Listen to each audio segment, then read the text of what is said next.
पश्चिम बंगाल का चुनाव तो चल ही रहा है, उसके साथ साथ गुजरात की भी अपडेट आपको दे देते हैं, क्योंकि गुजरात में नगर निकाय के चुनाव हुए हैं, जहां पर बीजेपी जो है बड़ी बहुमत के साथ लैंडस्लाइड विक्ट्री आ रही है। दीपक, अभी थोड़ा सा इसको पश्चिम बंगाल से जोड़ना होगा। क्यों? क्योंकि पश्चिम बंगाल में दीदी अपना चौथा टेन्योर लाना चाहती हैं, लेकिन एक तरफ हम गुजरात की तरफ चल रहे हैं तो वहां से एक पार्टी उस जगह को छोड़ने का नाम नहीं ले रहे हैं। आप देखिए, नगर निकाय चुनाव दीपक, 15 नगर निकाय में चुनाव हो रहे थे, 15 की 15 में भारतीय जनता पार्टी इस वक्त लीड कर रही है और कल तक इसके रिजल्ट फाइनल आएंगे। लेकिन हम अनएडिटेड के इस एपिसोड में आपको बताने वाले हैं कि गुजरात नगर निकाय चुनाव 2026 में भारतीय जनता पार्टी जो है लैंडस्लाइड विक्ट्री कर रही है, लेकिन बीजेपी के दफ्तर में चाय पिलाने वाला पार्षद बन गया है रमेश भाई भील। अब बताइए, ये बीजेपी मतलब बीजेपी के ही अंदर हमें देखने को मिला है कई बार कि वो हमेशा से एक ऐसे कैंडिडेट को मैदान में उतार देती है जो उनके दफ्तर मतलब एक जो कार्यकर्ताओं के अंदर एग्जाम्पल सेट करता है और एक मोटिवेशन का सोर्स बनता है कि भैया देखिए हमारे, अब आप देखिए ना कि चाय वाले मुद्दे को कितना ज्यादा भारतीय जनता पार्टी ने बनाने की कोशिश करी थी। विशाल, एक चीज और बतानी पड़ेगी हमें कि इस चुनाव के दौरान गोधरा का आपने नाम सुना होगा। गोधरा 2002 में जो वहां पर दंगे हुए थे उसकी वजह से बहुत चर्चित हो गया था जी। गोधरा में विशाल ऐसा हुआ है कि मुस्लिम इलाके से हिंदू महिला ने विजय प्राप्त की है। अगर आपको बताया कि गोधरा शहर के इतिहास में पहली बार किसी मुस्लिम महिला ने, मुस्लिम इलाके में हिंदू महिला ने विजय प्राप्त की है, यानी कि आज़ादी के बाद गोधरा शहर में बार बार सांप्रदायिक दंगे जो है वो होते रहे हैं, 2002 से लगातार चलते हुए आ रहे हैं, लेकिन अब जाके शांति थी। लेकिन वार्ड नंबर 7 जो मुस्लिम इलाका है, यहाँ एक भी मतदाता हिंदू नहीं है। इसके बावजूद भी एक सोनी समाज की हिंदू महिला ने चुनाव जीतकर रिकॉर्ड दर्ज कराया। तो मुझे लग रहा है दीपक, ये तो बहुत लोकतंत्र अमर रहे और उससे तो खूबसूरत चीज कुछ हो ही नहीं सकती। आप देखिए कि जहां राजनीति और चुनाव में कहीं ना कहीं तुष्टिकरण वर्ड आ जाता है, ये तो सीधा उस पे वार है और it's a very positive and it's a very good change. अच्छा, इस चुनाव में विशाल एक चीज और हुई है जी।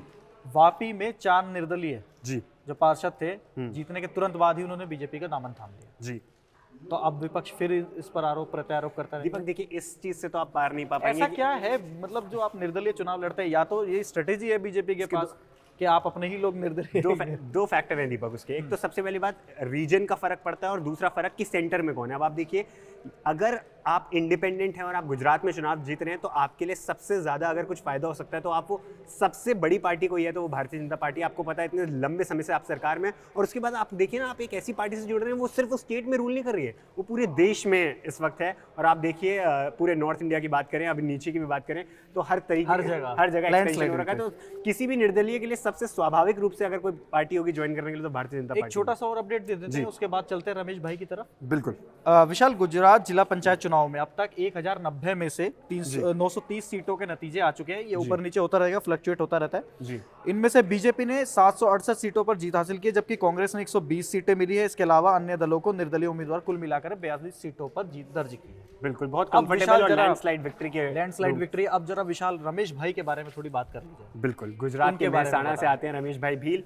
और आप देखिए 25 से 28 साल तक कम से कम बीजेपी कार्यालय में ही रहे। इन्होंने सारा लॉजिस्टिक्स का काम वहाँ पे देखा और आज इस तरीके मतलब सहायक के रूप में वहाँ पर काम किया।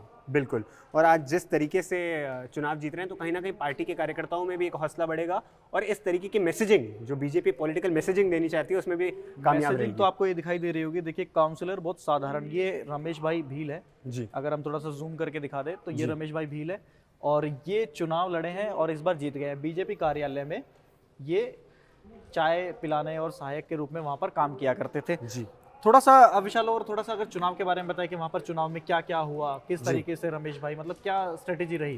दीपक, तो देखें तो 2026 के नगर निगम चुनाव में बीजेपी ने उन्हें टिकट दिया और मेहसाणा नगर निगम के वार्ड 13 से उन्होंने चुनाव लड़ा और 4000 प्लस वोटों से उन्होंने जीत हासिल करी। दीपक, 4000 वोट, अब मैं दर्शकों को बताना चाहूँगा, जब आप नगर निगम की बात करते हैं तो एक बहुत बड़ा मार्जिन होता है, क्योंकि नगर निगम का जो आप कॉन्स्टिट्यूएंसी होती है वो बहुत छोटी होती है, विधानसभा नहीं है, लोकसभा नहीं है, नगर निगम का चुनाव है, तो अच्छी खासी कंफर्टेबल मार्जिन से इन्होंने जीत हासिल करी है।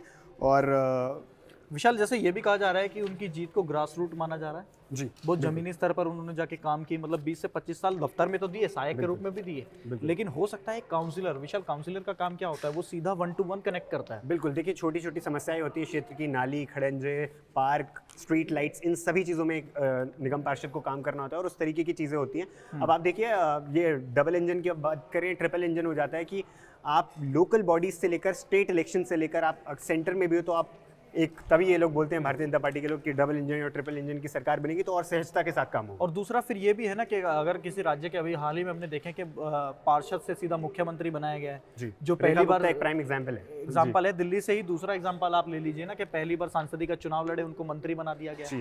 तो ये बहुत हर्ष मल्होत्रा, ये बहुत बड़े बहुत अलग अलग एग्जांपल है। तो गुजरात में भी बीजेपी ने ये सेट कर दिया, क्योंकि उन्हें मतलब एक तरह से देखा जाए तो बंगाल चुनाव के बीच में ये खबर कहीं ना कहीं दब जाती, लेकिन ये बीजेपी दफ्तर में चाय पिलाने वाला बना पार्षद, इस खबर ने उठाया और गुजरात इलेक्शन पर भी इफेक्ट गया। जी बिल्कुल।